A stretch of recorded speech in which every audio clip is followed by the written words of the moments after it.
"You're not welcome here anymore, Linda." Those words echoed through the pristine hallway of my son's new townhouse as Vanessa shut the door in my face, leaving me standing on the doorstep with a casserole dish and 27 years of motherhood suddenly meaning nothing. What she didn't know was that I held the key to everything she just locked me out of, and by the time our story ends, she'd discover exactly who had made their perfect life possible. Before we jump back in, tell us where you're tuning in from, and if this story touches you, make sure you're subscribed, because tomorrow I've saved something extra special for you. The September afternoon felt crisp with promise as I pulled into the driveway of 847 Maple Ridge Drive, admiring the sleek lines of the townhouse that David and Vanessa had purchased just 3 months earlier. The modern architecture gleamed in the sunlight, all glass and steel angles that spoke of success and new beginnings. I'd been looking forward to this housewarming party for weeks, carefully preparing my grandmother's famous tuna noodle casserole and selecting a vintage crystal vase as a gift that I hoped would find a place of honor in their new home. The sounds of laughter and conversation drifted through the open windows as I approached the front door, balancing the covered dish and wrapped present while smoothing my navy dress with one hand. I'd chosen the outfit carefully, wanting to look put together for David's colleagues and Vanessa's friends, most of whom I'd only met briefly at the wedding 2 years ago. The doorbell chimed a sophisticated melody, and I waited with the eager anticipation of a mother proud to celebrate her son's achievements.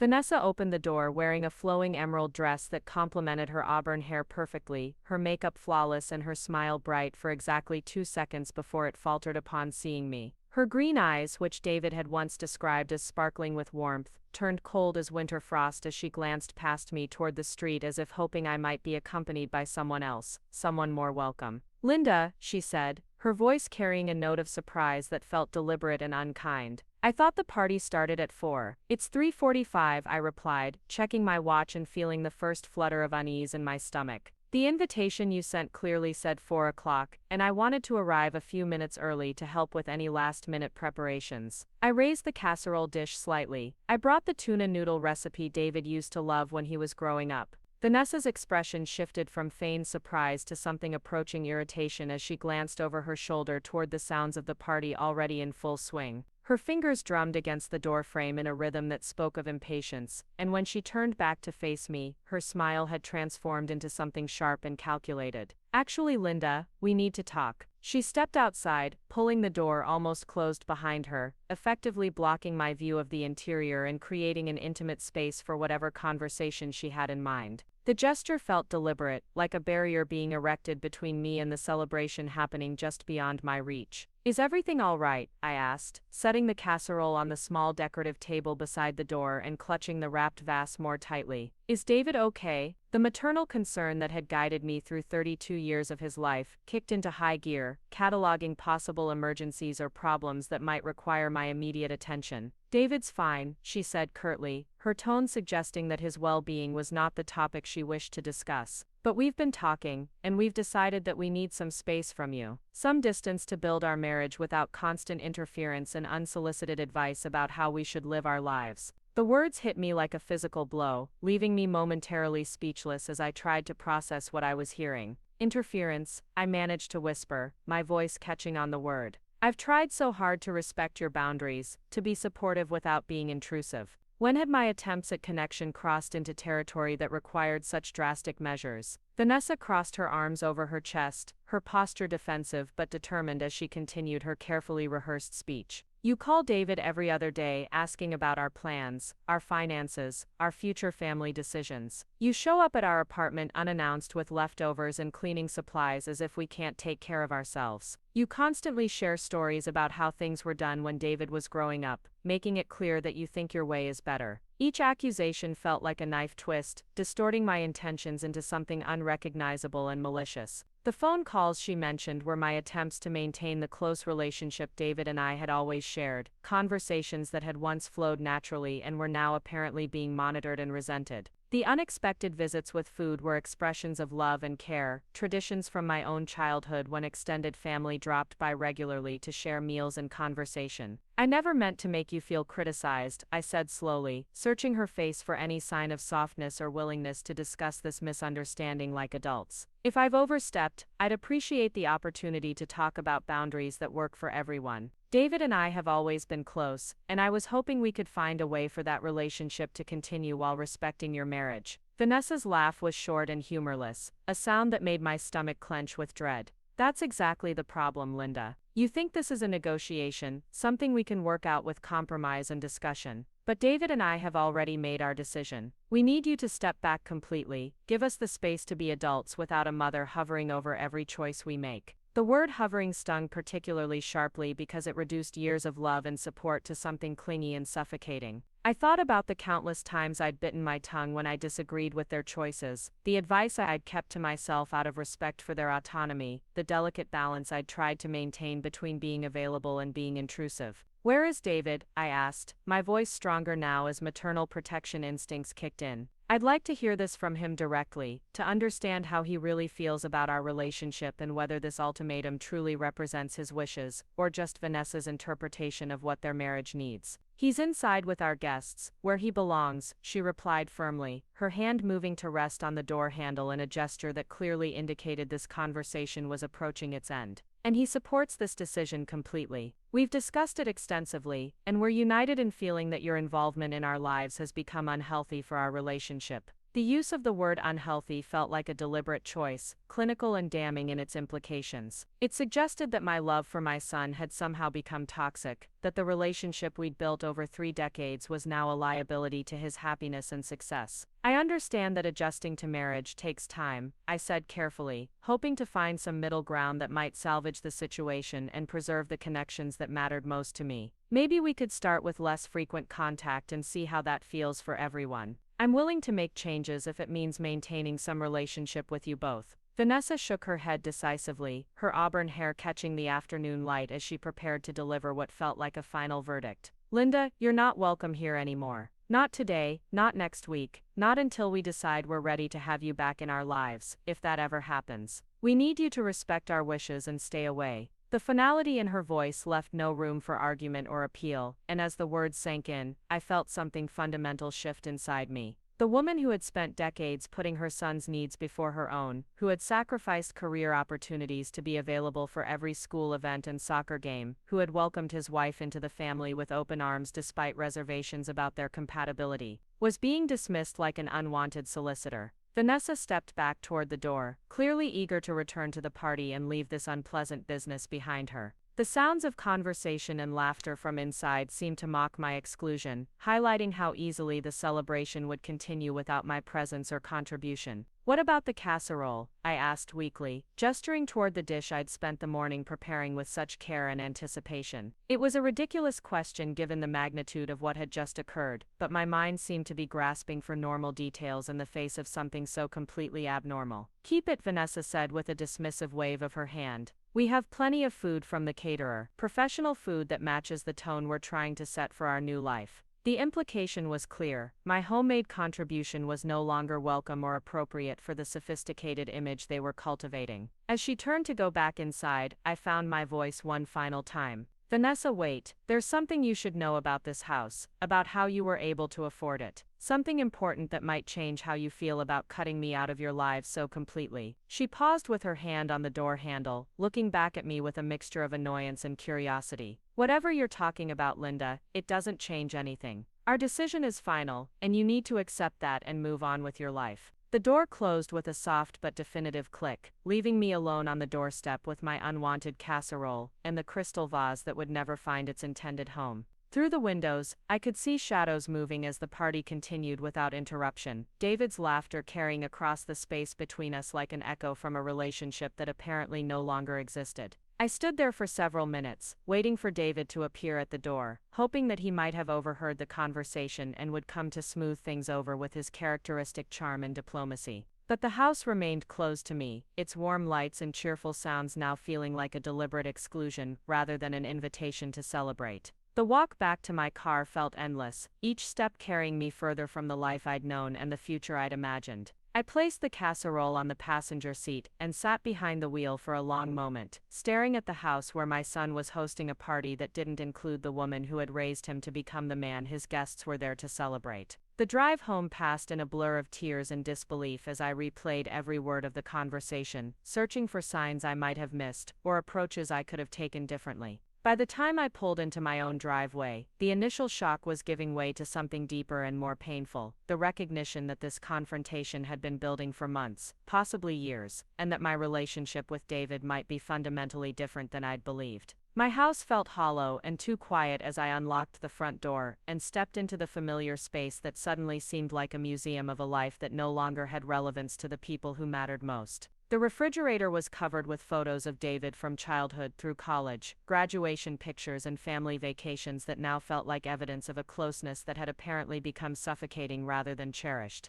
I called Helen Rodriguez, my closest friend since our children had played together in elementary school, and found myself sobbing into the phone as I tried to explain what had happened. Helen listened with the patience of someone who had weathered her own family storms, offering comfort and perspective that helped me survive the first few hours of this new reality. That night, I lay awake staring at the ceiling and remembering the little boy who used to crawl into my bed during thunderstorms, who had once declared that he would marry me when he grew up because I was the prettiest and nicest lady in the world. The man who had spoken those words seemed to have vanished completely, replaced by someone who could allow his wife to banish his mother from their lives without so much as a conversation or explanation.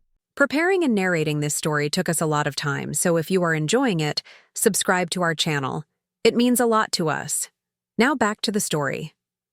By morning I had made a decision that would change everything. If David and Vanessa wanted space from me, they would have it, but they would also learn the full cost of that choice. The papers in my desk drawer, the ones that detailed exactly how their dream house had become possible, would soon become the foundation for a conversation they weren't expecting to have. The sun rose on what felt like the first day of a completely different life, one where the woman who had defined herself primarily as David's mother would need to discover who else she might become. What I couldn't have predicted was how much I would change in the process, or how completely my priorities and perspectives would shift before our story reached its inevitable conclusion. Little did Vanessa know that her attempt to push me out of their lives would become the catalyst for me to finally build a life that belonged entirely to me, one where my worth wasn't measured by how well I anticipated someone else's needs, or how gracefully I accepted being taken for granted. The transformation that began on that doorstep would ultimately lead me to places and people I never could have imagined, and when the time came for our final confrontation, I would be a very different woman than the one she had so easily dismissed. The first step in that journey came 3 days later, when I drove to Cedar Falls, Vermont, carrying nothing but a suitcase and a heart that was finally ready to discover what life might look like when lived entirely for myself.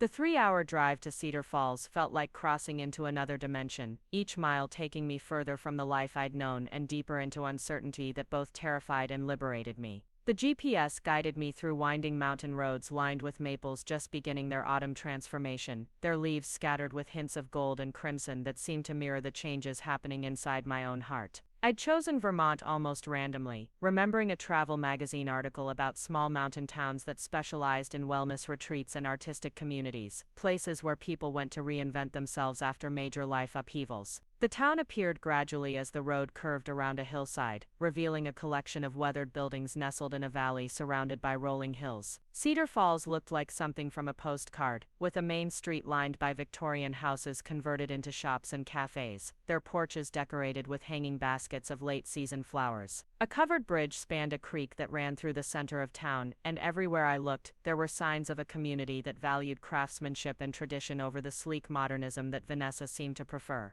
I pulled into the parking lot of the Cedar Falls Inn, a 3-story Victorian mansion that had been converted into a bed and breakfast sometime in the past decade. The building's paint was peeling slightly around the window frames, and the front porch sagged just enough to suggest that maintenance had been deferred rather than neglected. A hand-painted sign hung from a post near the entrance, its lettering faded but still readable, advertising rooms available by the night, week or month for travelers seeking respite from urban life. The woman who answered my knock appeared to be in her 70s, with silver hair pulled back in a practical bun, and wearing a flower-dusted apron over a simple cotton dress. Her face was deeply lined but kind, with blue eyes that seemed to take in my emotional state without judgment or intrusion. She introduced herself as Dorothy Kowalski, extending a weathered hand that felt strong and warm when I shook it. "You look like someone who's traveled a long way for reasons that have nothing to do with distance," Dorothy observed, her voice carrying a slight accent that might have been Polish or Czech. Her directness was startling but somehow comforting, cutting through the polite pleasantries I'd expected, and addressing something more fundamental about my presence on her doorstep.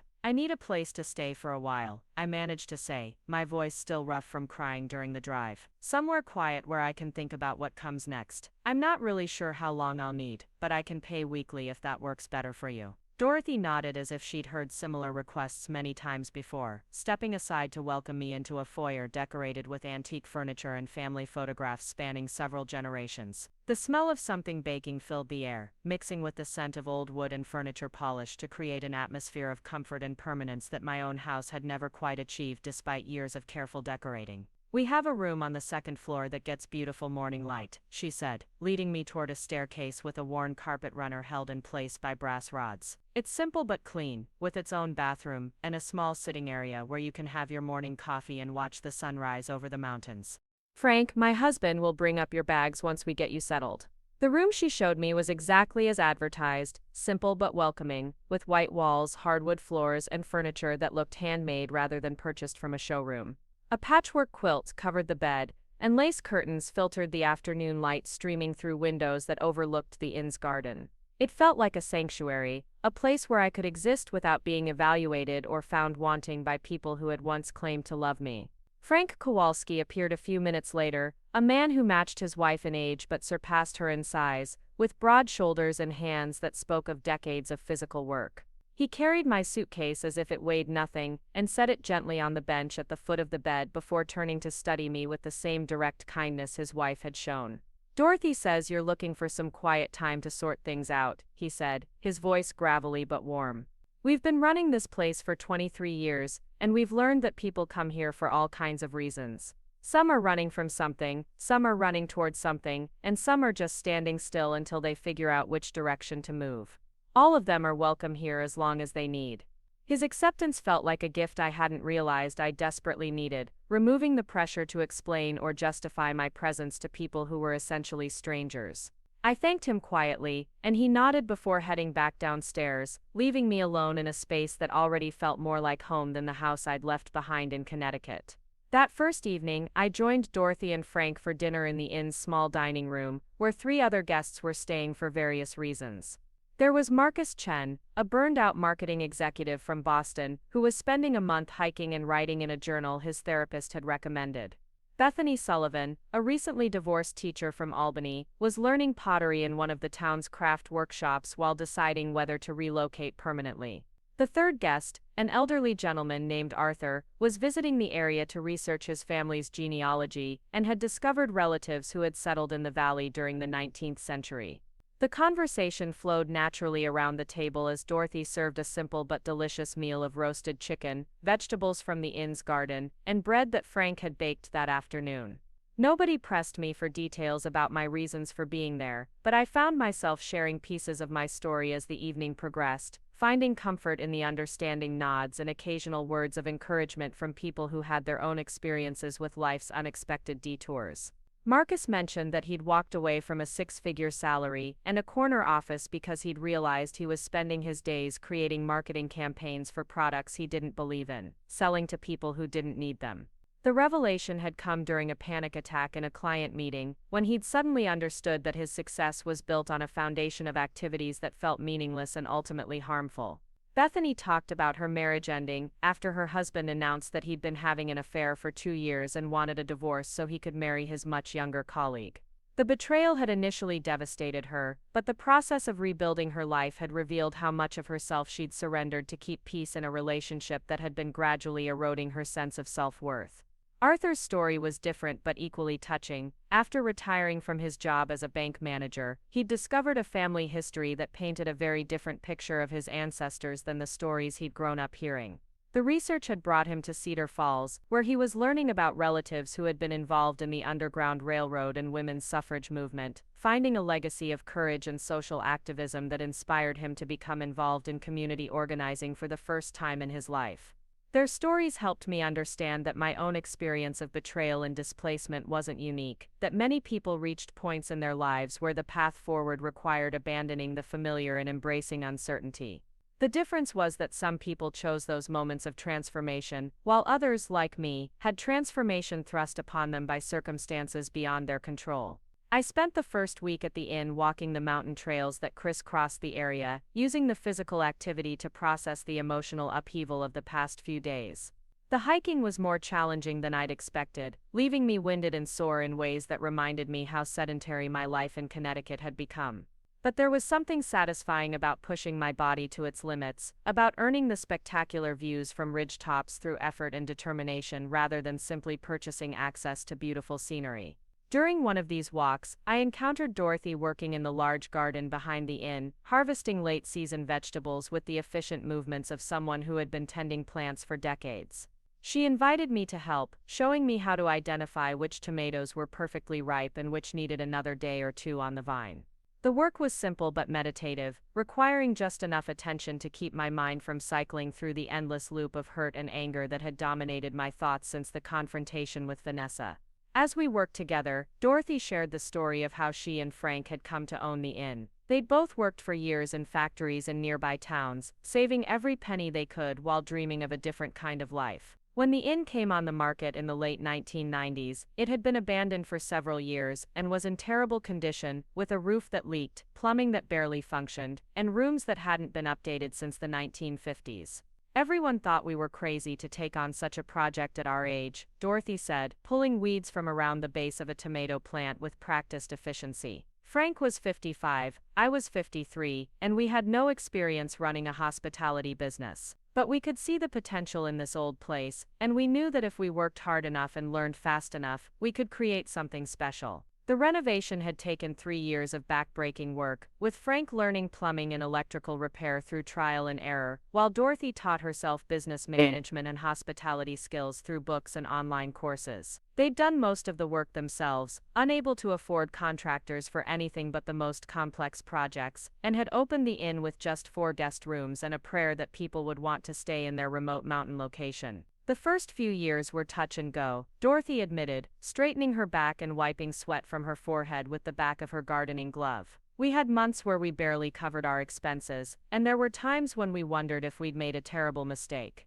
But gradually word spread about what we were trying to do here, and people started seeking us out specifically because we offered something different from the chain hotels and fancy resorts. Their success had come from understanding that many travelers were looking for authenticity rather than luxury, experiences that felt personal and meaningful rather than standardized and predictable. The inn had evolved into a destination for people who wanted to disconnect from the pressures of modern life, while reconnecting with simpler pleasures like home-cooked meals, handmade crafts, and genuine human conversation. As Dorothy shared her story, I began to see parallels between her journey and the path I might be starting to walk. She had left behind the security of factory work and regular paychecks to pursue a vision that most people considered unrealistic. The transition had required learning new skills, accepting financial uncertainty, and trusting that their hard work would eventually be rewarded. Most importantly, it had demanded the courage to define success on their own terms, rather than accepting other people's definitions of what constituted a worthwhile life. That evening, I called Helen to update her on my temporary relocation, and found myself describing the inn and its owners with an enthusiasm that surprised us both. Helen had been worried about my impulsive decision to leave town without a clear plan, but she could hear something in my voice that hadn't been there during our previous conversations about David and Vanessa.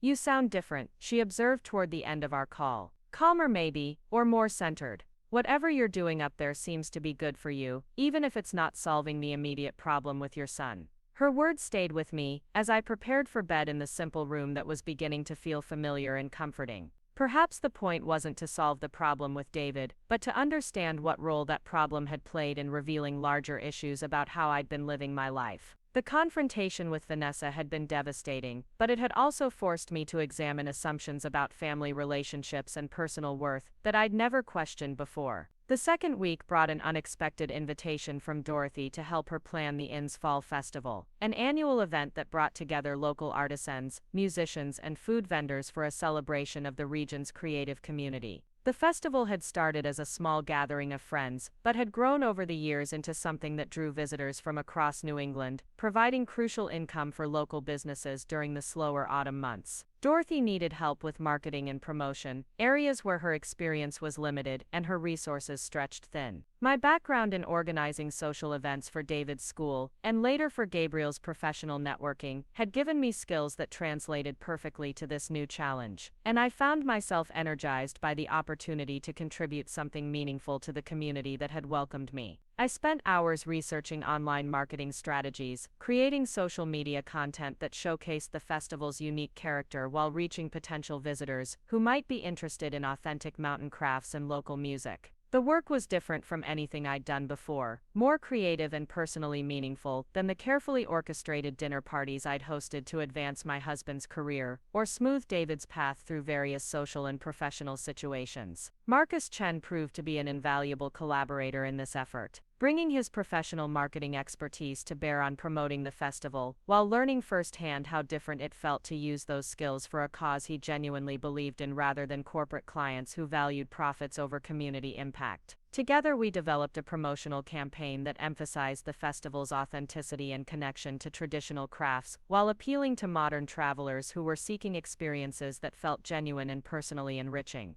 The festival planning brought me into contact with a wider circle of Cedar Falls residents, each of whom had their own story of finding or creating meaningful work in this small mountain community. There was Patricia Webb, a former corporate lawyer, who had opened a small practice specializing in helping artists and craftspeople navigate business legal issues. Her decision to leave a prestigious law firm had been triggered by a case involving environmental pollution, where she'd been required to defend a company whose actions she found morally reprehensible. Samuel Morrison ran a woodworking shop, where he created custom furniture and taught traditional joinery techniques to anyone interested in learning. He'd been a software engineer in Silicon Valley until a heart attack at 45 made him reevaluate his priorities and pursue the woodworking hobby that had been his only source of genuine satisfaction during years of coding in corporate meetings. Elena Rodriguez operated a small organic farm that supplied vegetables to local restaurants and hosted workshops on sustainable gardening techniques. She'd inherited the land from her grandmother, but had worked as a social worker in New York City for 15 years before returning to Vermont to reconnect with the agricultural traditions that had sustained her family for generations. Each of these stories resonated with themes of people choosing meaning over money, community over competition, and personal fulfillment over external validation.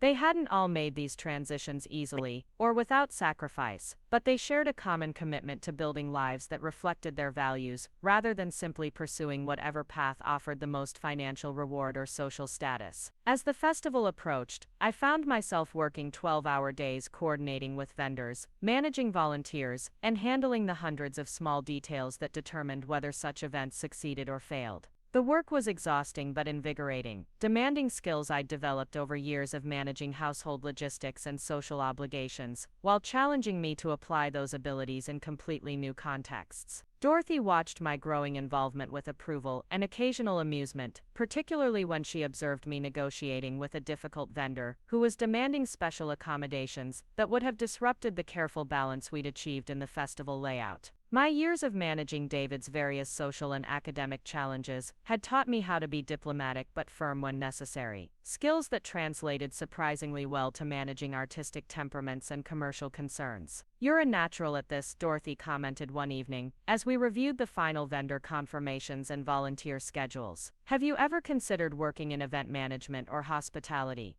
You have an instinct for anticipating problems before they become crises, and people seem to trust your judgment even when they disagree with your decisions." Her suggestion planted a seed that began growing in ways I hadn't expected. For the first time in years, I was receiving recognition for abilities that had nothing to do with my relationship to David, or my role as his supportive mother. The festival work was demanding respect and appreciation based on my own contributions, rather than reflected glory from someone else's achievements. The festival weekend arrived with perfect autumn weather, crisp and clear with the mountain foliage at its peak brilliance. Visitors began arriving early Saturday morning, filling the inn and nearby bed and breakfasts, while transforming the town's quiet streets into bustling corridors of activity and commerce. The vendors set up their booths with goods ranging from hand-thrown pottery to locally produced maple syrup, from traditional quilts to contemporary jewelry, made from materials collected in the surrounding mountains. I spent the day moving between different areas of the festival, troubleshooting problems and coordinating with volunteers, while watching the community come alive, in ways that highlighted everything I'd come to appreciate about Cedar Falls. Children from local families played traditional games, while their parents browsed craft booths and listened to musicians performing on the small stage we'd constructed in the town square.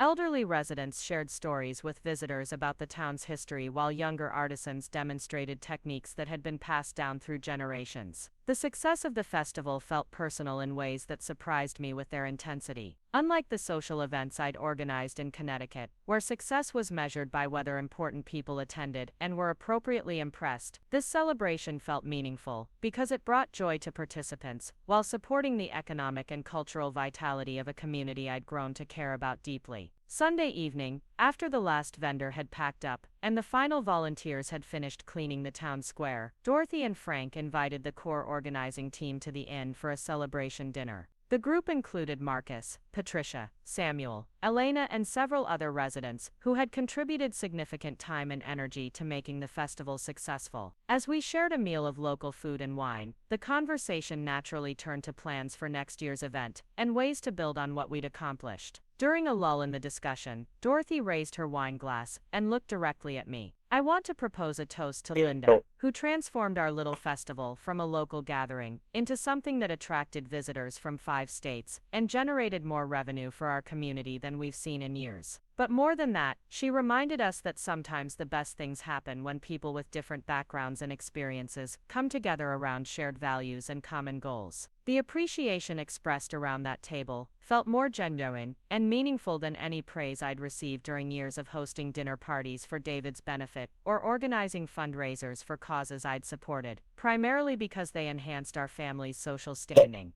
These people valued my contributions because they had witnessed firsthand how my efforts had benefited something they cared about, not because they were being polite to someone whose approval might prove useful in the future. As the evening wound down and people began heading home, Frank approached me with a serious expression that suggested he had something important to discuss. "Dorothy and I have been talking," he said, glancing toward his wife for confirmation before continuing. "The festival showed us that we need help managing the business side of the inn, and we've been impressed by your organizational skills and your understanding of what our guests are looking for when they come here." Dorothy joined the conversation, her eyes bright with excitement about whatever proposition they were preparing to make. "We're getting older, and the inn requires more energy and attention than we can provide while maintaining the quality that our guests expect. We're not ready to retire completely, but we need a partner who can help us modernize our operations while preserving the character that makes this place special." Their offer was both generous and challenging: a position as general manager with significant autonomy over day-to-day operations, plus the opportunity to purchase a stake in the business over time as they gradually transition toward retirement.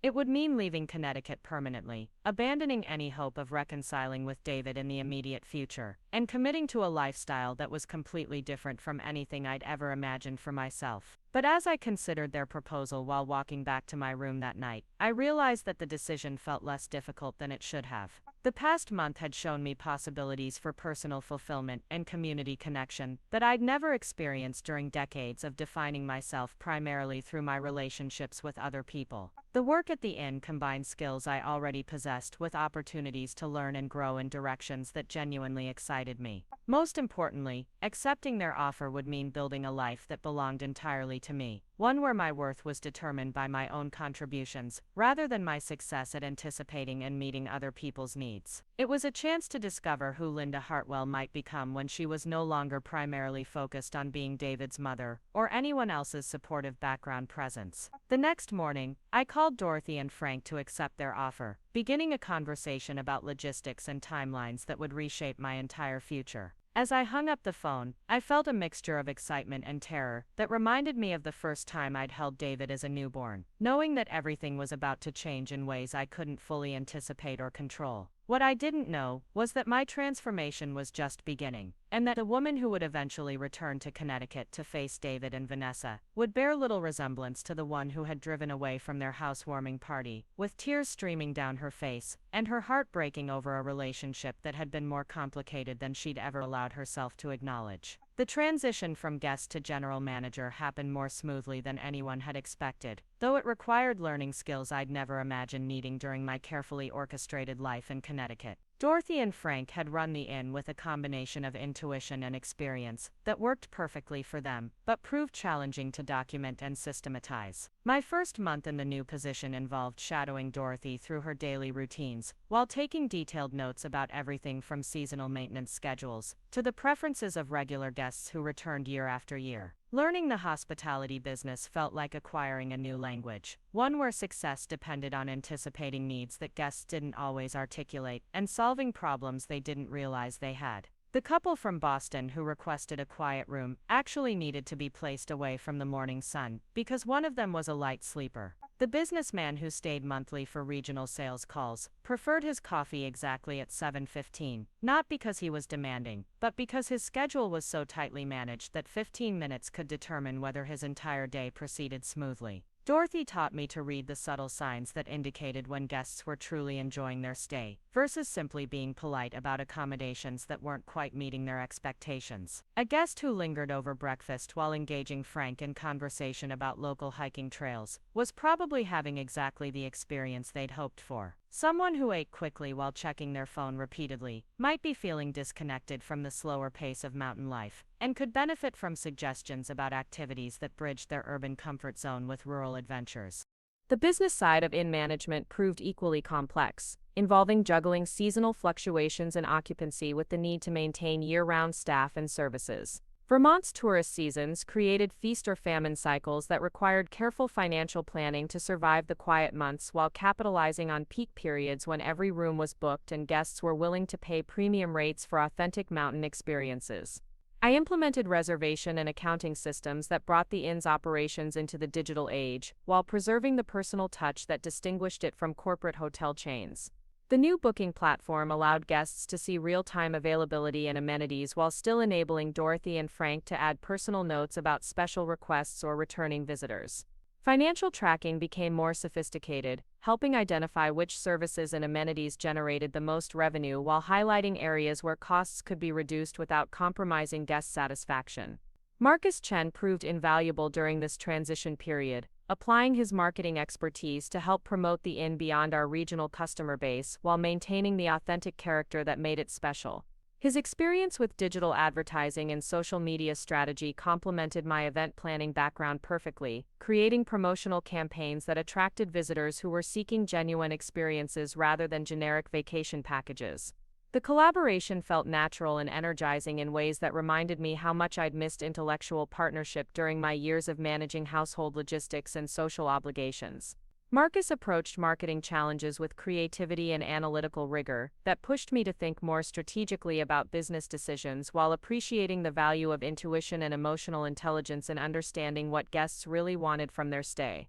Our working relationship gradually evolved into something deeper and more personal as winter settled over Cedar Falls and the inn's slower season provided opportunities for longer conversations about life choices and future plans.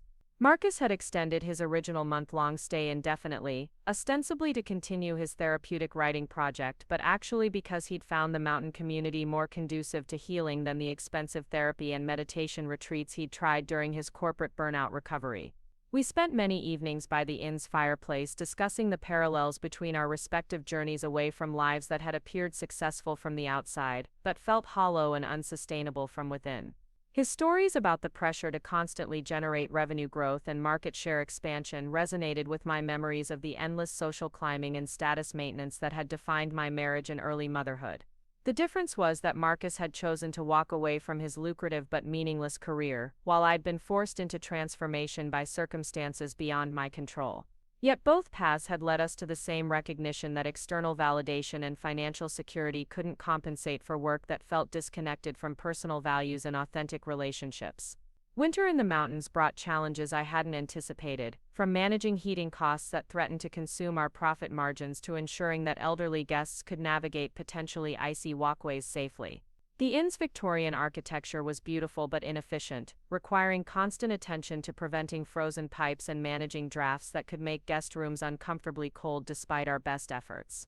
Frank taught me the subtle art of maintaining 19th century systems with modern efficiency standards, showing me how to monitor the ancient boiler that heated the building and adjust dampers in the fireplace flues that helped circulate warm air throughout the first floor. His knowledge came from decades of experience combined with the kind of problem-solving skills that developed when professional repair services were expensive and often unavailable during mountain snowstorms. The reduced winter occupancy meant fewer guests but also provided opportunities to focus on infrastructure improvements and staff development that would enhance operations during the busier spring and summer seasons.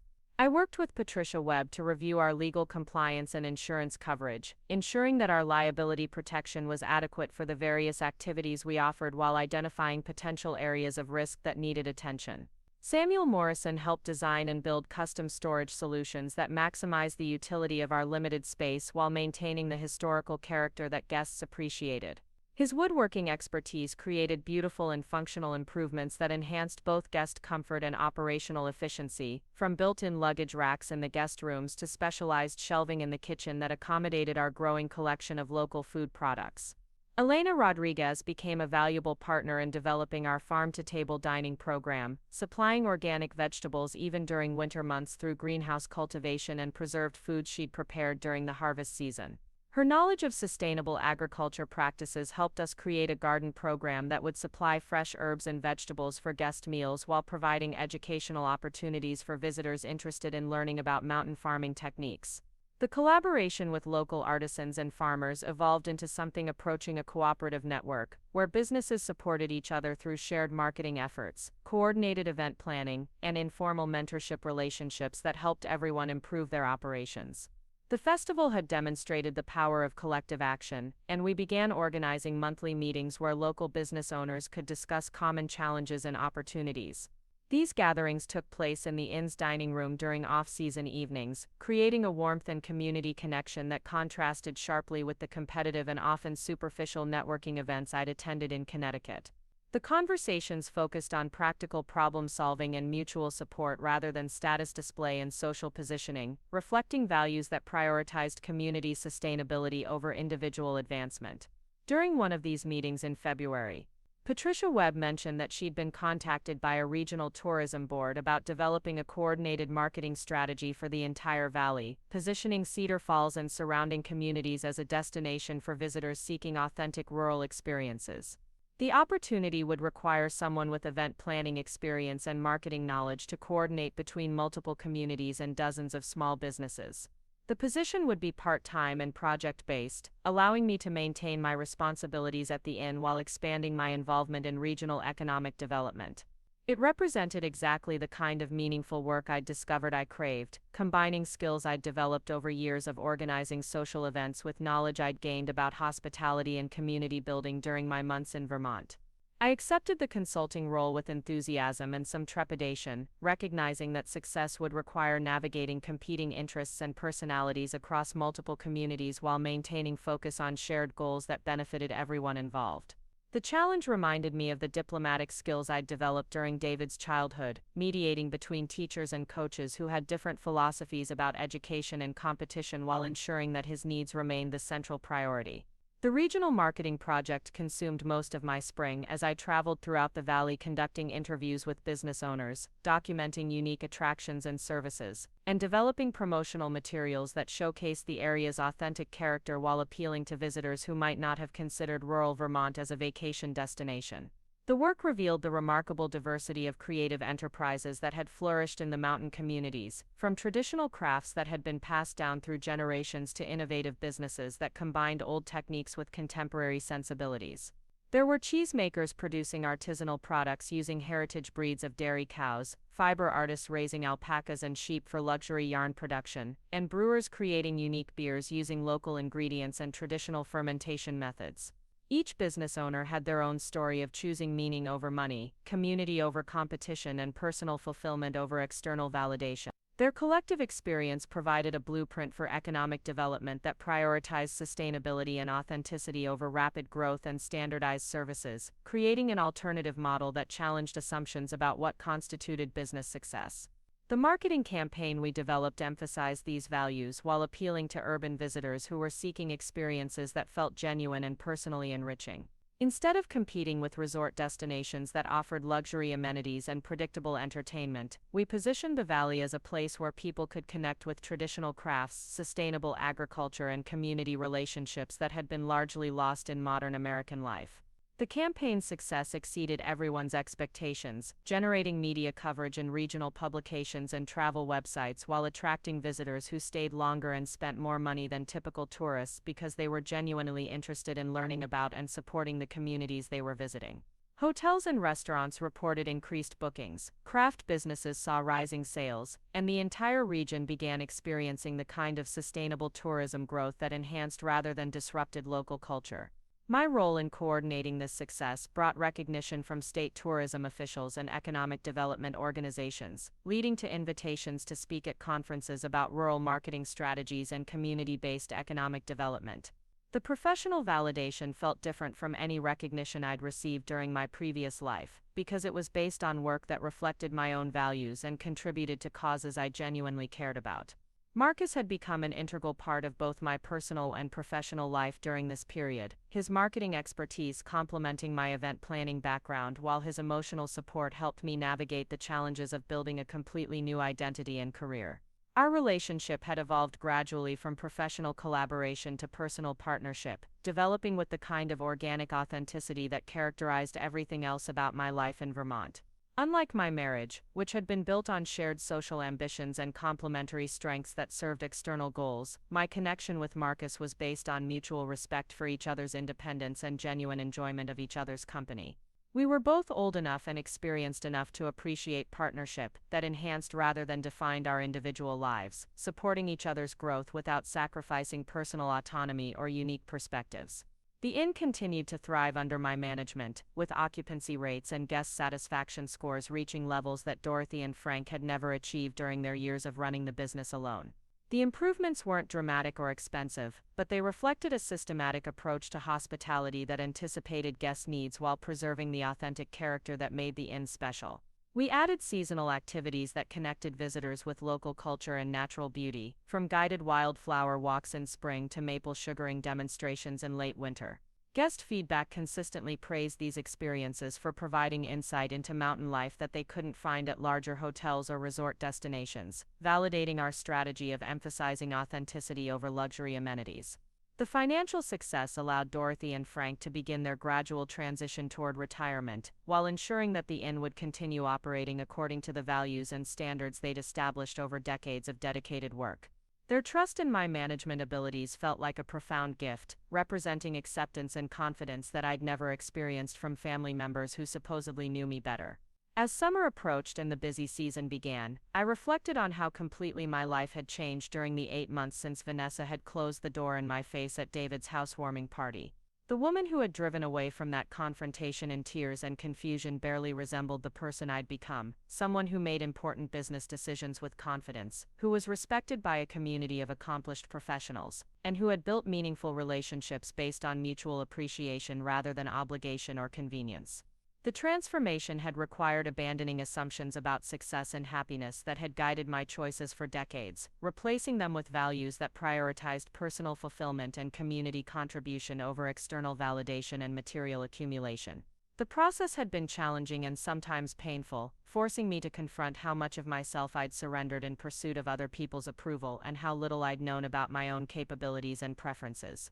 During quiet moments, I still thought about David and wondered whether he was happy in his marriage and satisfied with his choices about our relationship. The anger and hurt had faded, replaced by sadness about opportunities for connection that had been lost and curiosity about whether he ever questioned the wisdom of allowing his wife to sever ties with someone who had loved him unconditionally for 32 years. But these reflections no longer dominated my thoughts or shaped my decisions the way they had during the first weeks after the confrontation. My life had become full and meaningful in ways that didn't depend on his approval or participation, creating a foundation of self-worth that couldn't be shaken by other people's rejection or disapproval. The inn's guest book contained dozens of entries from visitors who had been touched by their experiences in our mountain community, often mentioning specific ways that their stays had influenced their thinking about work, relationships, and life priorities. Reading these comments reminded me that the choices Dorothy and Frank had made years earlier, and the path I'd chosen to follow, contributed to something larger than personal fulfillment or business success. We were providing a sanctuary where people could step away from the pressures and expectations of modern life long enough to remember what truly mattered to them, creating space for reflection and renewal that might influence their choices long after they returned to their regular routines. The work felt meaningful in ways that extended far beyond profit margins or occupancy rates, connecting with values about human connection and authentic living that had drawn me to this community in the first place. As autumn approached again, marking nearly a year since my arrival in Cedar Falls, I began receiving inquiries about whether the inn might host a reunion for some of the guests who had visited during the previous year and wanted to return with friends or family members. The requests suggested that we'd created something special enough to inspire repeat visits and personal recommendations, the kind of organic marketing that no advertising campaign could replicate. Planning for these return visits felt like preparing to welcome extended family members, people whose stories and preferences I remembered from previous stays, and whose satisfaction would provide the best measure of whether we'd succeeded in creating the kind of authentic hospitality experience that justified their trust and investment.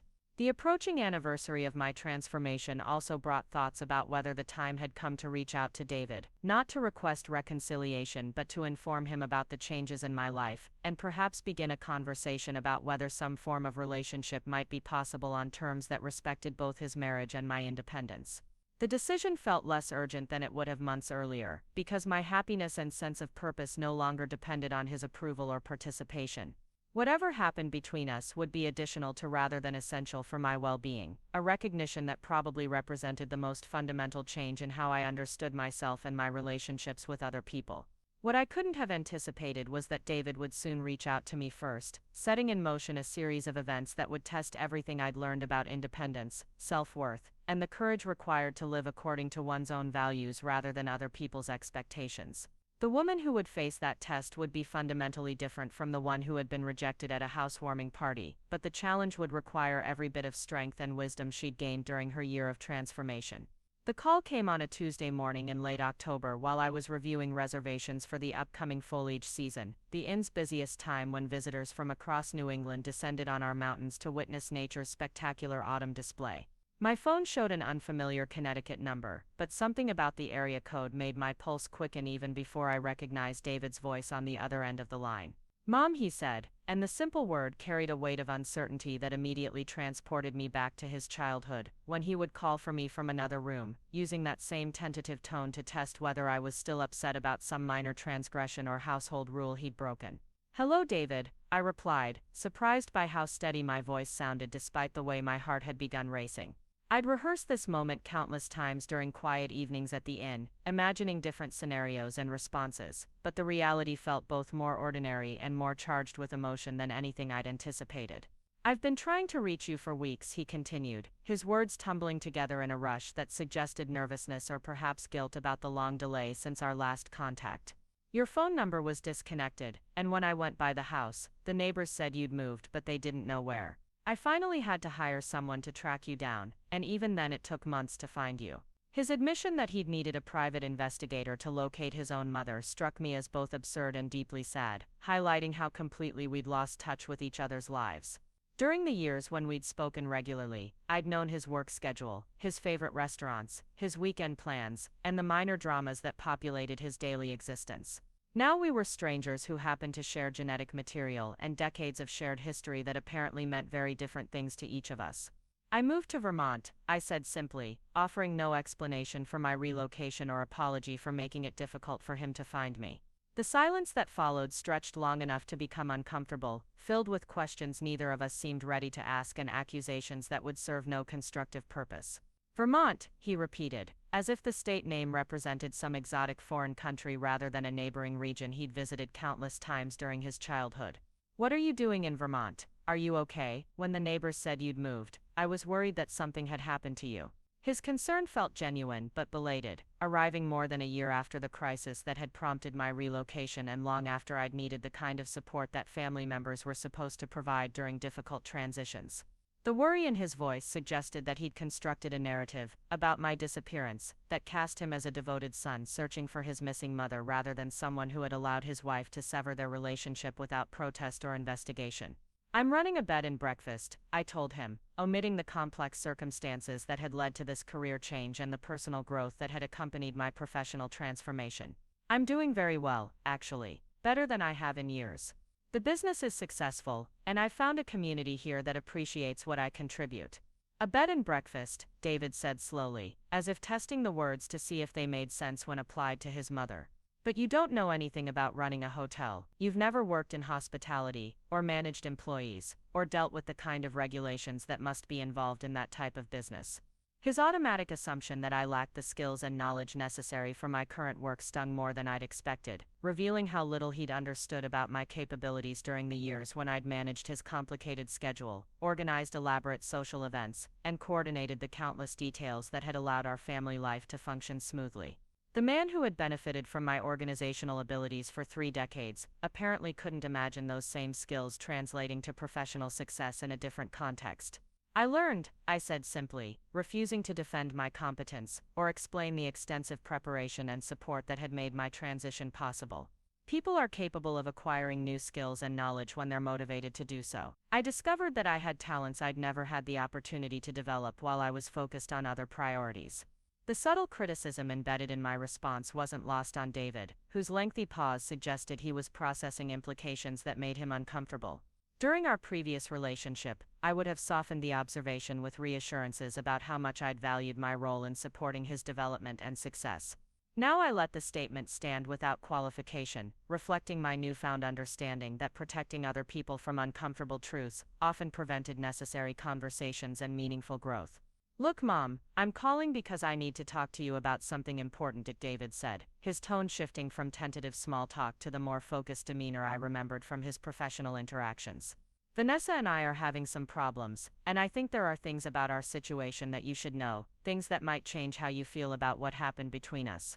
His admission surprised me less than my own reaction to it, which was curiosity rather than the maternal concern and desire to help that would have dominated my response during our previous relationship. The year of building my own life and identity had created emotional distance that allowed me to listen to his problems without immediately assuming responsibility for solving them or making him feel better about choices that had led to unpleasant consequences. What kind of problems? I asked, keeping my voice neutral and resisting the impulse to offer comfort or advice, before understanding what he was actually seeking from our conversation. The restraint felt unnatural but important, representing a boundary that protected my emotional well-being while encouraging him to take responsibility for his own situation rather than expecting me to manage his feelings about it. Financial problems, he said after another pause that suggested he was struggling with how much to reveal. Serious ones. We're behind on the mortgage, both our credit cards are maxed out, and I just found out that Vanessa has been lying to me about her spending for months. We might lose the house if we can't figure out how to catch up on the payments. The irony of his confession wasn't lost on me, given that his house had been the setting for my public humiliation and banishment from his life. The same property that Vanessa had been so eager to protect from my allegedly unwelcome presence was now threatened by financial mismanagement that had apparently been hidden from David until crisis became unavoidable. I'm sorry to hear that, I said, meaning it genuinely, while recognizing that their financial difficulties didn't create any obligation for me to provide assistance or emotional support. Financial stress can be very challenging for marriages, especially when there are trust issues involved. Have you considered marriage counseling or financial planning services that might help you work through these problems together? David's sharp intake of breath suggested that my response wasn't what he'd expected or hoped for when he'd made the difficult decision to contact me after months of silence. During our previous relationship, any mention of problems in his life would have triggered immediate offers of help, whether financial, emotional, or practical. My newfound restraint clearly confused him, and perhaps made him realize how much he'd relied on my automatic support without recognizing or appreciating it. Actually, Mom, that's part of why I'm calling, he said, his voice taking on the wheedling tone I remembered from his teenage years when he was building up to requesting something he knew I might refuse. I found some papers in Vanessa's desk when I was looking for our insurance documents, papers that I think you should know about because they involve you and might explain some things about our financial situation. His mention of papers involving me sent a chill down my spine as I remembered the documents I'd signed nearly 3 years earlier. Financial guarantees that I'd provided to help David and Vanessa qualify for their mortgage when their combined income and credit history hadn't been sufficient to secure the loan they wanted. At the time, the co-signing had seemed like a natural expression of parental support, a way to help my son achieve homeownership without requiring him to ask for direct financial assistance that might have felt like charity. Vanessa had been present during the signing but had seemed distracted and slightly uncomfortable with the arrangement, leading me to assume that she was embarrassed about needing help from her mother-in-law rather than resentful about my involvement in their financial affairs. David had assured me that the co-signing was just a formality, that their incomes were sufficient to handle the payments, but the bank required additional security because they were first-time homebuyers with limited credit history. What kind of papers, I asked, though I suspected I already knew the answer, and was beginning to understand why David had suddenly become motivated to track me down after months of apparent indifference to my whereabouts and well-being. "The mortgage documents," he said quietly. "The ones you co-signed when we bought the house. I never realized that you were financially responsible for our loan if we defaulted." Vanessa told me it was just a character reference, that the bank wanted someone to vouch for our reliability but that there was no actual financial obligation involved. His confession revealed a level of financial naivety that astounded me, suggesting that he'd signed documents worth hundreds of thousands of dollars without reading them carefully or asking questions about terms and obligations that could affect both our financial futures. The revelation also highlighted Vanessa's deliberate deception about the co-signing arrangement, painting her behavior in an even more unflattering light than I'd initially recognized. "David," I said slowly, fighting to keep judgment out of my voice despite my shock at his admission, "co-signing a loan means taking full legal and financial responsibility for the debt if the primary borrowers can't or won't pay. The bank required my involvement specifically because they considered your finances insufficient to guarantee the loan on your own. This isn't a minor detail or technicality." "I know that now," he said miserably, his voice cracking with what sounded like genuine remorse and fear about the implications of his ignorance. But at the time, Vanessa handled all the paperwork and explained everything to me in ways that made it sound routine and harmless. I trusted her to understand the legal details because she said she'd researched everything thoroughly and consulted with experts about the best way to structure our mortgage application. His willingness to blame his wife for his own failure to read and understand documents he'd signed suggested a pattern of avoiding personal responsibility that probably extended far beyond this single incident. The man I'd raised to think critically and ask questions had apparently abandoned those habits when it came to major life decisions, preferring to rely on other people's interpretations rather than developing his own understanding of complex situations. "So when you called me today, was it because you're concerned about our relationship and want to repair the damage that was done, or because you've discovered that you need my cooperation to resolve your financial problems?" I asked directly. Tired of dancing around the obvious motivation for his sudden interest in re-establishing contact. The question hung in the air between us like an accusation, forcing David to confront the uncomfortable truth about why he'd hired an investigator to find me after months of apparent indifference to my disappearance from his life. His silence stretched long enough to become its own answer, confirming what I'd suspected about the timing and motivation for his call. "Both," he said finally, though his tone suggested he knew how inadequate that response sounded given the circumstances. "I've been thinking about you a lot lately, wondering if we made a mistake in letting things deteriorate the way they did after the housewarming party. But yes, finding out about the co-signing arrangement made me realize that we need to talk about practical issues too." His admission that they had let things deteriorate was particularly galling because it suggested shared responsibility for a situation that Vanessa had created unilaterally, and that he had supported through his silence and inaction. The passive voice construction avoided acknowledging that specific choices had been made by specific people, choices that could have been different if he'd possessed the courage to stand up to his wife's unreasonable demands. "David, the co-signing arrangement doesn't give you the right to contact me whenever you're having financial difficulties," I said firmly, establishing a boundary that protected both my emotional well-being and my financial interests. "If you're unable to make your mortgage payments, that's a problem you and Vanessa need to solve together, hopefully with the help of professional financial counselors who can evaluate your options objectively." "But Mom," he protested, his voice taking on the panicked edge I remembered from childhood crises when he'd gotten himself into situations that required adult intervention to resolve.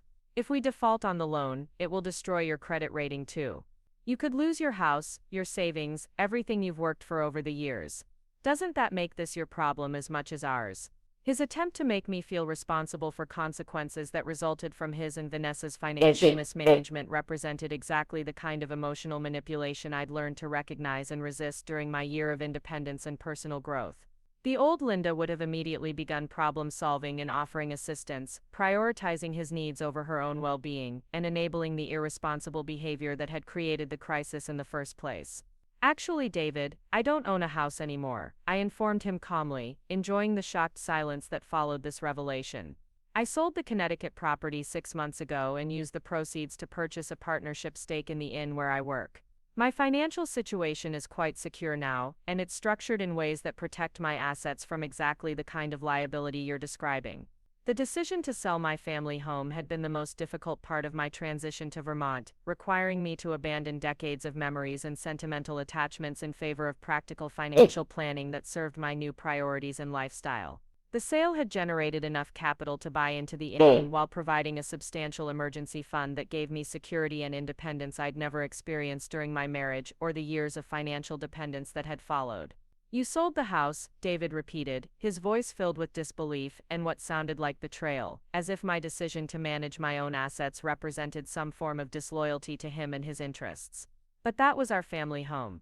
That's where I grew up. How could you sell it without even telling me? His possessive attitude toward property that had never belonged to him revealed assumptions about inheritance and family obligations that we'd apparently never discussed explicitly.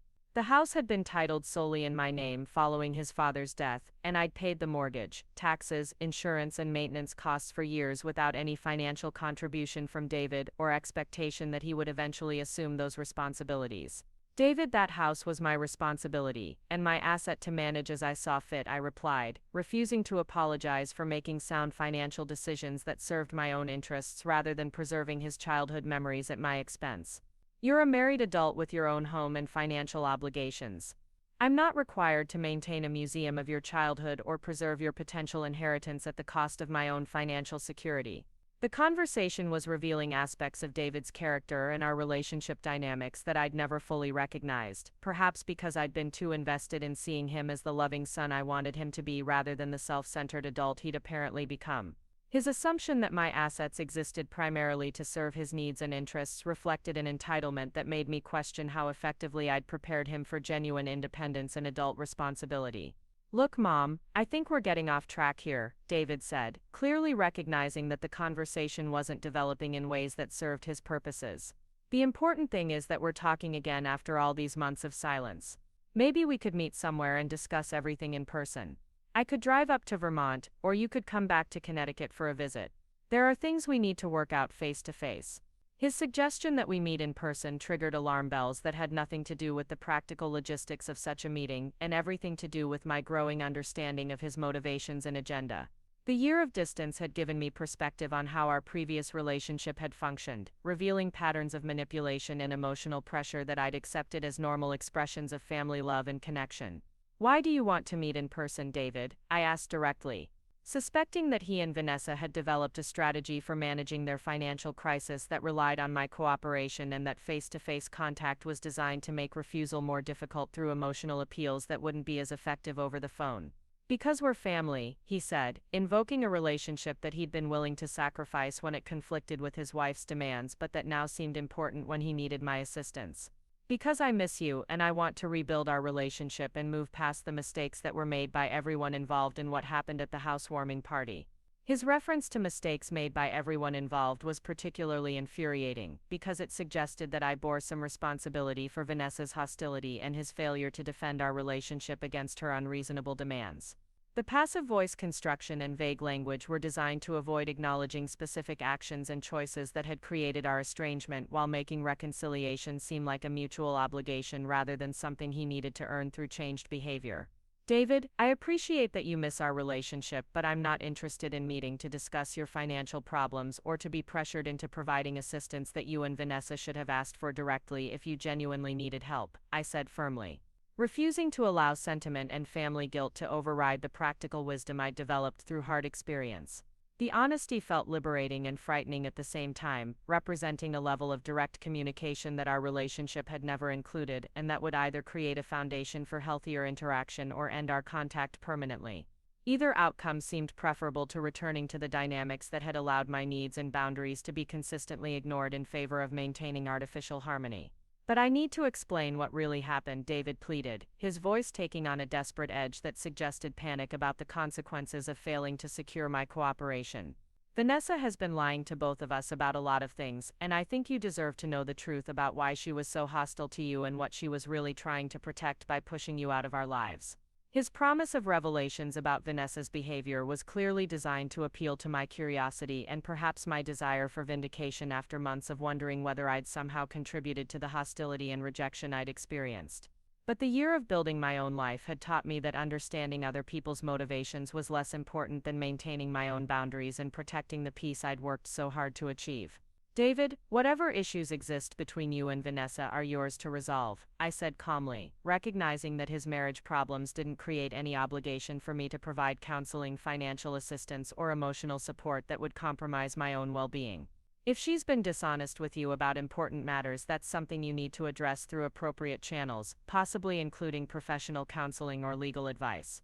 His frustrated sigh suggested that my refusal to engage with his drama was forcing him to confront the possibility that his financial crisis might require solutions that didn't involve my rescue or cooperation. The recognition that I was no longer available to solve his problems or absorb the consequences of his poor decisions represented a fundamental shift in our relationship dynamics that probably felt threatening and unfamiliar to someone who had relied on my support for 3 decades. The conversation continued for another 10 minutes as David made increasingly desperate attempts to convince me to meet with him, offering various explanations and promises that revealed more about his situation and character than he probably intended.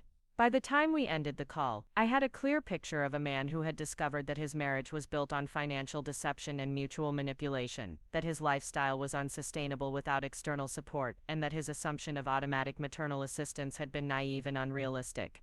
After hanging up, I sat in my office at the inn for a long time, processing the emotions that David's call had triggered and reflecting on how completely my priorities and perspectives had changed during the year since our last contact. The woman who had been devastated by rejection at his housewarming party would have been thrilled by any opportunity to rebuild their relationship, even under circumstances that clearly prioritized his needs over her well-being. The woman I'd become felt sad about the loss of what our relationship might have been while recognizing that preserving my own emotional and financial security required maintaining the boundaries that protected me from being drawn back into patterns of dysfunction and exploitation that had characterized our previous interactions. The transformation wasn't complete, but it was substantial enough to guide my decisions about how to respond to his crisis without sacrificing the independence and self-respect I'd worked so hard to develop.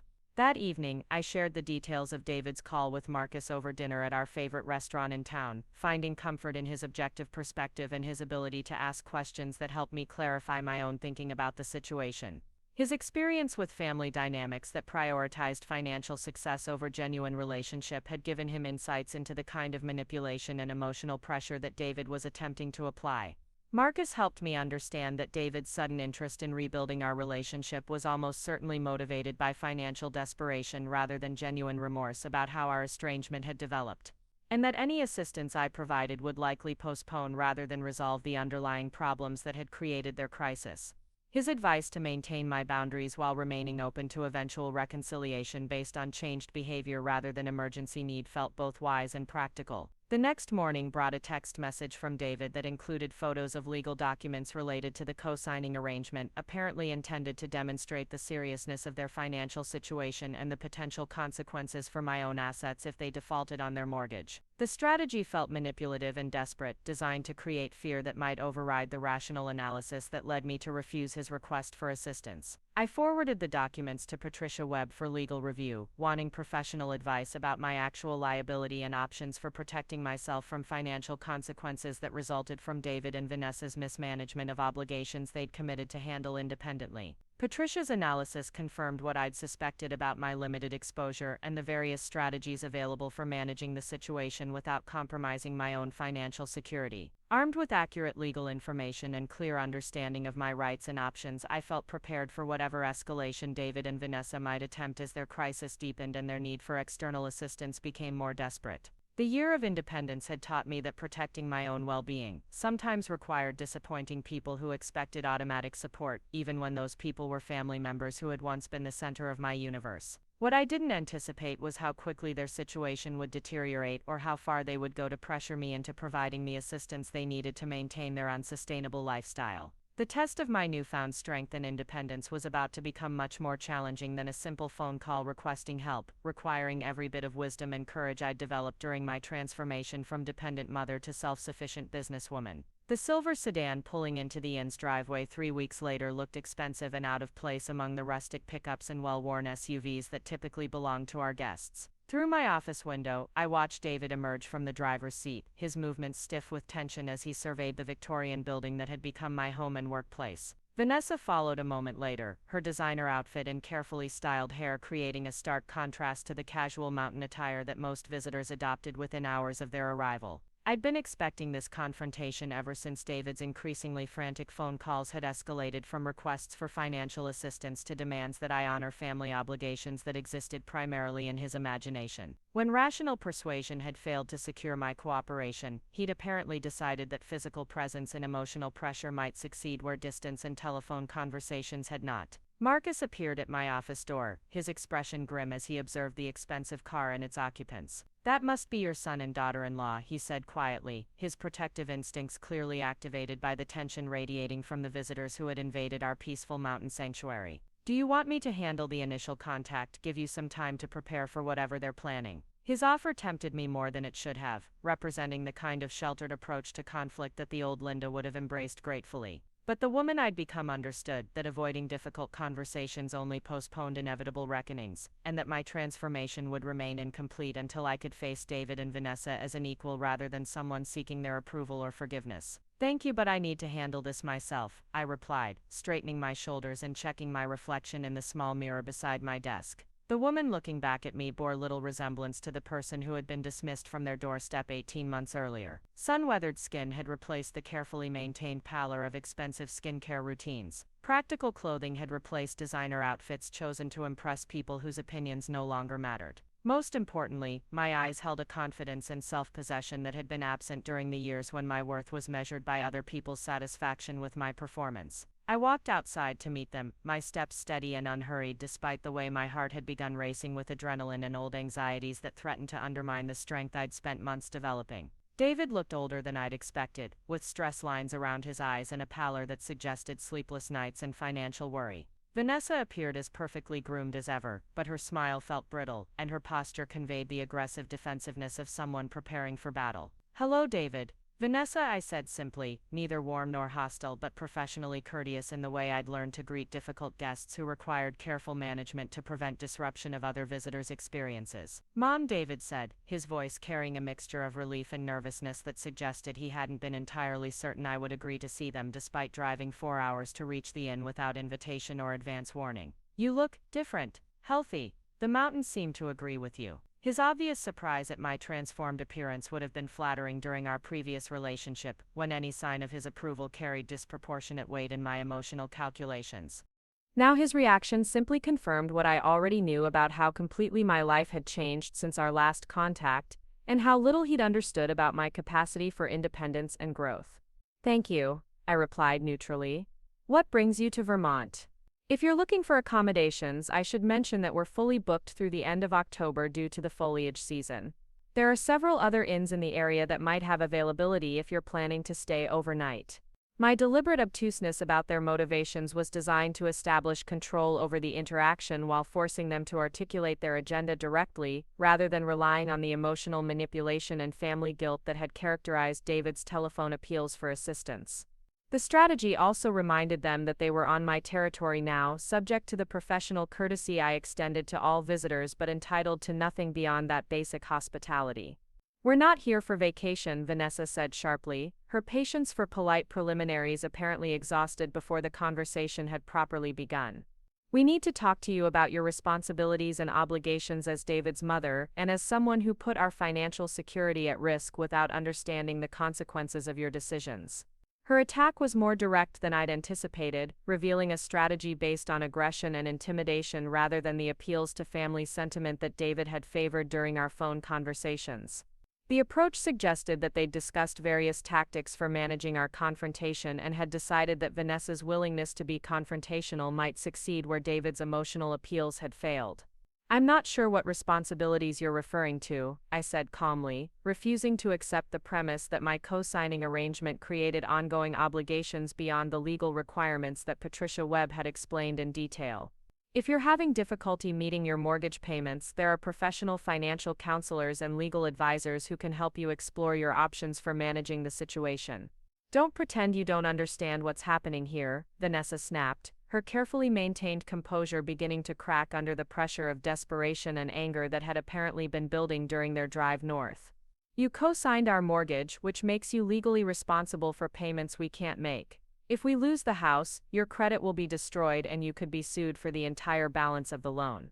Her attempt to frighten me with financial consequences revealed how little she understood about my current situation and how thoroughly I'd prepared for exactly this confrontation. The legal advice I'd received from Patricia had confirmed that my restructured finances protected me from the kind of catastrophic loss that Vanessa was threatening, and that my obligations as co-signer were limited in ways that she apparently didn't understand. Actually, Vanessa, I've consulted with attorneys about my liability in this situation, and I'm comfortable with my exposure and options, I replied matter-of-factly, enjoying the way her eyes widened with surprise at my preparedness for their intimidation strategy. If you're unable to meet your obligations, the appropriate response is to contact your mortgage company directly to discuss modification or other alternatives, not to drive to Vermont to threaten your co-signer. David stepped forward then, clearly recognizing that Vanessa's aggressive approach was backfiring and hoping that his personal connection might succeed where legal threats had failed. Mom, please, we're desperate here, he said, his voice taking on the pleading tone I remembered from childhood crises when he'd exhausted all other options for avoiding consequences he'd brought upon himself. The house means everything to us. It's where we plan to raise our children, where we've invested all our savings and dreams for the future. If we lose it, we lose everything we've worked for during our entire marriage. Surely you can understand how important this is and find some way to help us through this crisis. His appeal to my maternal instincts and grandmotherly hopes represented exactly the kind of emotional manipulation that would have succeeded completely during our previous relationship, when any mention of his happiness or future plans would have prompted immediate offers of assistance regardless of the cost to my own well-being. The reference to potential grandchildren was particularly calculated, designed to activate protective instincts that had guided my decisions for 3 decades. David, I understand that losing your house would be difficult and disappointing, I said gently but firmly, acknowledging his distress without accepting responsibility for solving problems that resulted from his and Vanessa's financial choices. But the crisis you're facing isn't something that happened to you randomly. It's the result of spending decisions and lifestyle choices that you made as adults, and the solution needs to come from changes in your behavior rather than rescue from family members. The directness of my response clearly shocked him, representing a level of accountability and tough love that our relationship had never included and that probably felt like betrayal to someone accustomed to unconditional support regardless of his actions or their consequences. His wounded expression suggested genuine confusion about why his mother was no longer willing to prioritize his needs over her own well-being. But you're my mother, he said, as if that biological fact created unlimited obligations that superseded my right to make independent decisions about my own finances and life choices. Family is supposed to help each other during difficult times. That's what families do. That's what you taught me growing up, that we could always count on each other no matter what happened. His invocation of family loyalty was particularly galling, given that he'd been willing to sever our relationship entirely when it conflicted with Vanessa's demands, and that his current interest in family bonds was clearly motivated by financial need rather than genuine affection or concern for my well-being. The selective application of family values revealed a fundamental selfishness that I'd somehow missed or ignored during the years when I'd been focused on being the perfect supportive mother. Family members do help each other, David, but that help flows both ways, and it's based on mutual respect and consideration, not one-sided rescue operations that enable irresponsible behavior, I replied, surprised by how clear and confident my voice sounded despite the emotional turbulence that his presence had triggered. When you allowed Vanessa to banish me from your life without protest or discussion, you made a choice about what kind of family relationship you wanted. You can't now claim family loyalty when it serves your financial interests while ignoring it when it conflicts with your wife's preferences. Vanessa's face flushed with anger at my implicit criticism of her behavior, and David's failure to defend our relationship against her hostility. That's not fair, she said, hotly, her voice rising to a level that prompted curious glances from guests who were enjoying their morning coffee on the inn's front porch. You were interfering in our marriage and making it impossible for us to establish our independence as a couple. David had to choose between his wife and his mother, and he made the right choice for his future and happiness. Her defense of the ultimatum she'd created revealed an understanding of marriage that prioritized competition over cooperation and viewed family relationships as zero-sum conflicts where someone had to lose in order for someone else to win. The perspective was both sad and revealing, suggesting that her hostility toward me had been based on insecurity and possessiveness rather than genuine conflicts about boundaries or interference. "Vanessa, I never asked David to choose between us," I said calmly, refusing to accept responsibility for the artificial conflict she had created through her own insecurities and control issues. "I was hoping that we could all build relationships that supported his happiness without requiring anyone to be excluded or diminished.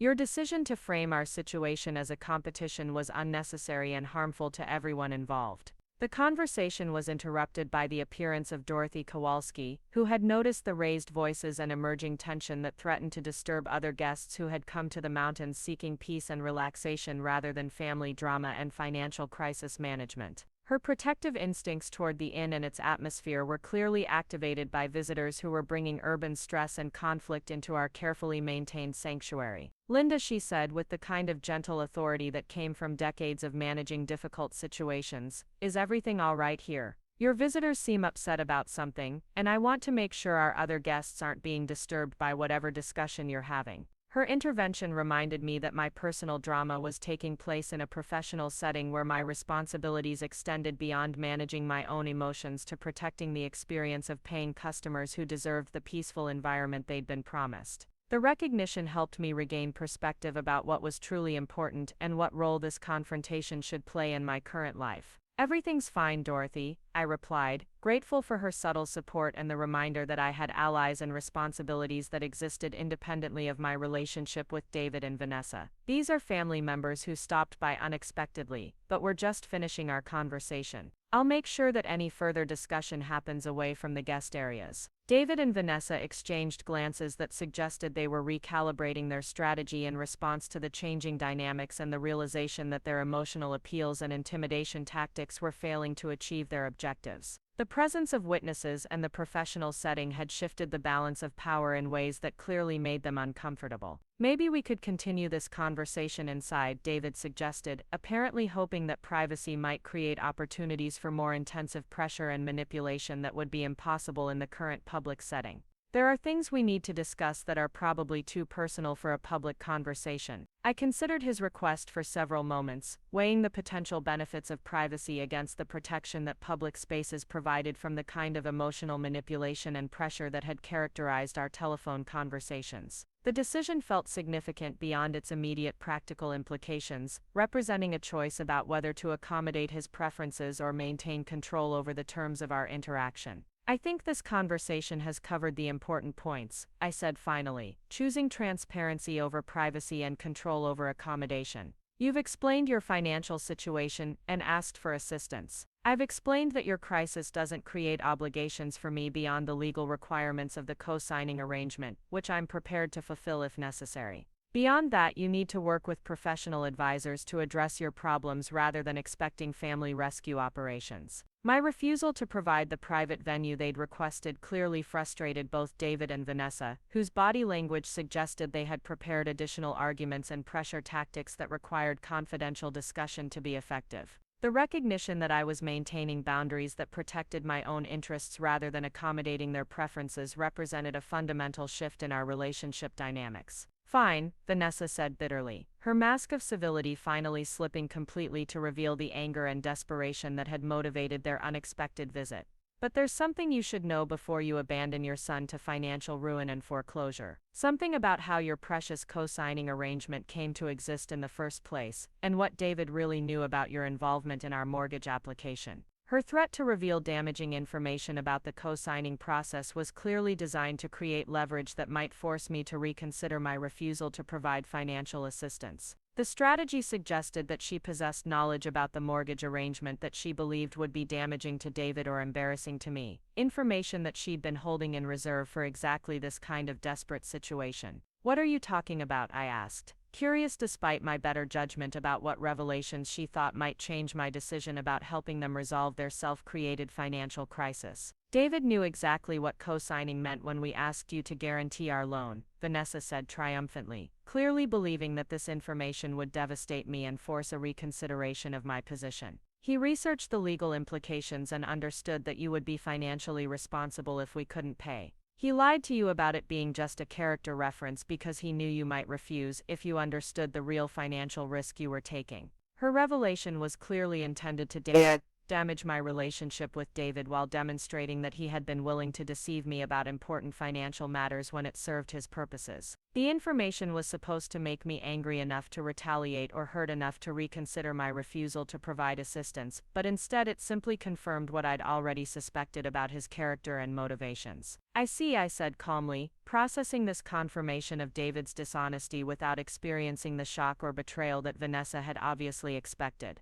That explains some things about how the arrangement was presented to me. Thank you for clarifying what actually happened during the mortgage application process. David's face went pale as he realized that Vanessa's attempt to create leverage had instead exposed his deception and potentially made their situation worse rather than better. His panicked expression suggested that he hadn't anticipated this particular revelation and wasn't prepared for its consequences in terms of further damaging whatever remained of our relationship. Mom, I can explain, he began desperately, but I raised my hand to stop him before he could launch into justifications and excuses that would only highlight the extent of his willingness to manipulate and deceive me when it served his financial interests. David, there's nothing to explain, I said quietly, feeling a strange sense of peace as the last pieces of our relationship puzzle finally clicked into place. You made a calculated decision to deceive me about the co-signing arrangement because you prioritized your financial goals over honesty and my right to make informed decisions about my own assets. That choice tells me everything I need to know about your character and about what our relationship has really meant to you.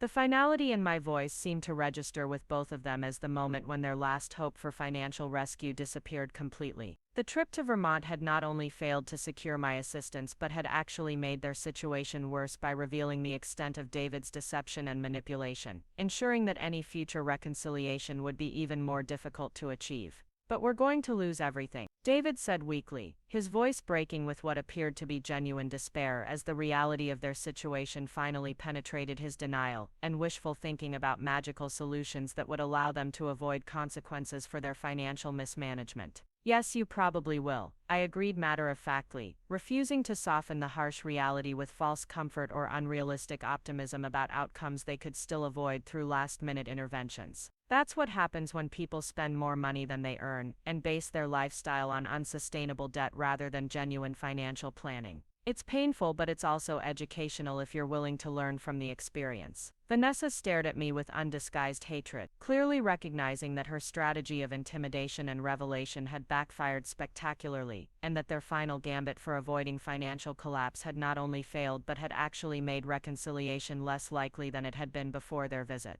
You're really going to stand there and watch your only son lose his home because you're too selfish and bitter to help family members who are facing crisis, she accused, making one last attempt at guilt and manipulation that revealed her complete misunderstanding of the transformation that had occurred in my priorities and self-perception. Vanessa, I'm going to stand here and watch two adults face the consequences of choices they made freely and repeatedly despite having access to the information and resources that could have prevented this crisis, I replied with a clarity that surprised even me. My refusal to enable your irresponsible behavior isn't selfish or bitter. It's the most loving thing I can do for David, because it forces him to develop the accountability and problem-solving skills he should have learned years ago. With that, I turned and walked back toward the inn, leaving them standing beside their expensive car in the parking lot of a business I'd built through my own efforts and determination. Behind me, I could hear Vanessa's angry voice and David's desperate pleas, but the words felt distant and irrelevant to the life I'd created and the future I was building.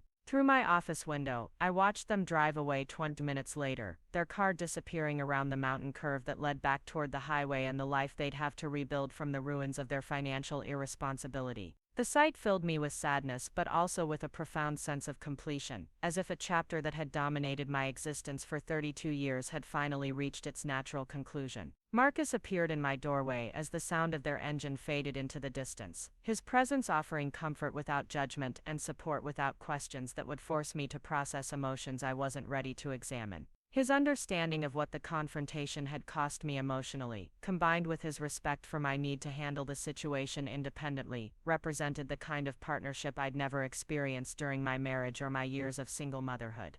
That evening, as we sat together on the inn's porch watching the sunset paint the mountains in shades of gold and crimson, I reflected on how completely my definition of family had changed during the 18 months since Vanessa had first rejected my presence at their housewarming party. The people who surrounded me now had chosen to value my contributions and appreciate my company, while the people who shared my genetic material had consistently prioritized their own needs over my well-being. The realization didn't diminish my love for David or my sadness about opportunities for relationship that had been lost through his choices and character flaws. But it did clarify that my happiness and security no longer depended on his approval or participation, and that the life I'd built in Vermont was complete and meaningful, without the family connections I'd once considered essential to my identity. 6 months later, I received a brief email from David informing me that they had indeed lost the house to foreclosure, and were moving to a smaller apartment while working to rebuild their finances and credit ratings. The message contained no requests for assistance and no blame for my refusal to provide rescue, suggesting that the harsh consequences they'd faced had indeed provided the educational experience I'd predicted.